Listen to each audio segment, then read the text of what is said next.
Hello, and welcome to another episode of Brenda's Musings.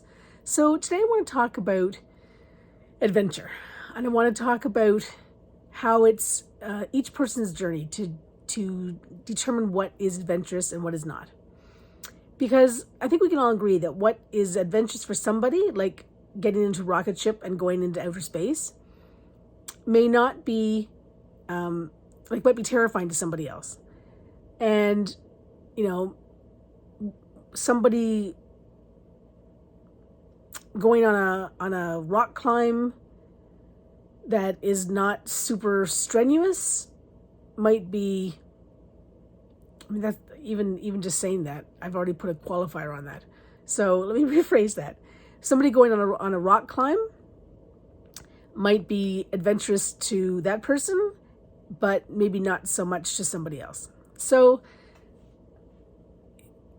it's a very, very personal journey, is my point. And I think that there are definitely some people who seem to be more addicted to it than others. There are people who want that feeling, that rush. They go on one adventure and they're already planning their next, or maybe they've already planned their next one before they've gone on the one they're about to go on. Other people space them out. Other people don't even have one, in their lifetime. But here's why I think adventure is important. In whatever form it takes for you. It's that adrenaline rush that we get that spurs us into action. That releases, it's cathartic at the same time. It releases all of those, maybe pent up feelings or emotions that we haven't been able to sort of get rid of in our body. It definitely changes your stance. It changes your mindset.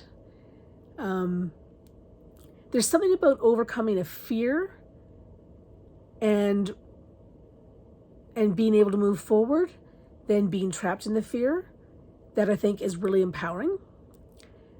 And not that adventure necessarily has to deal with fear, but most of them seem to, have some sort of fear or excitement maybe. Maybe it's not about fear for some. Maybe it's just about the excitement, that rush, that feeling. And I think, it's like everything, right? You've got opposing things going on. And when you feel I hasten to say negative, but when you feel the downside of something versus the upside of something, the upside is that much sweeter for having experienced the downside. And we've talked about this before, so I won't sort of belabor the point, but you need in your life these opposing forces so that you understand why the sweet is so sweet, right? Why that adventure, conquering that challenge or that fear or that whatever it is for you, why that feeling is so euphoric. Because if you're doing that all the time and there wasn't a sort of a negative or a potential consequence, then the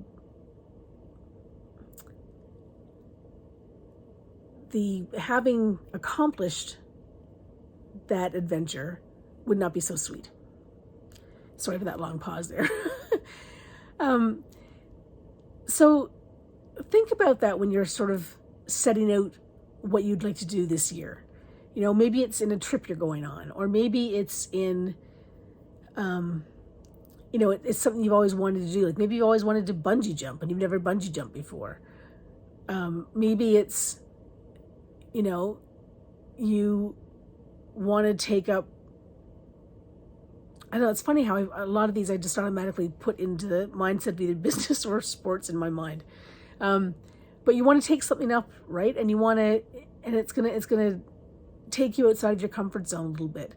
And, maybe it's going on a safari or painting in nature, like in the woods, in the middle of the woods where there's nobody around you for, hundreds of miles, or, whatever it looks like. but think about, what adventure can you build into your life, and what adventure can you build into your day-to-day life? What is it that you can do that'll just raise that vibration a little bit higher and leave you feeling like euphoric? And that's my musing for the day. Have a great one, everyone.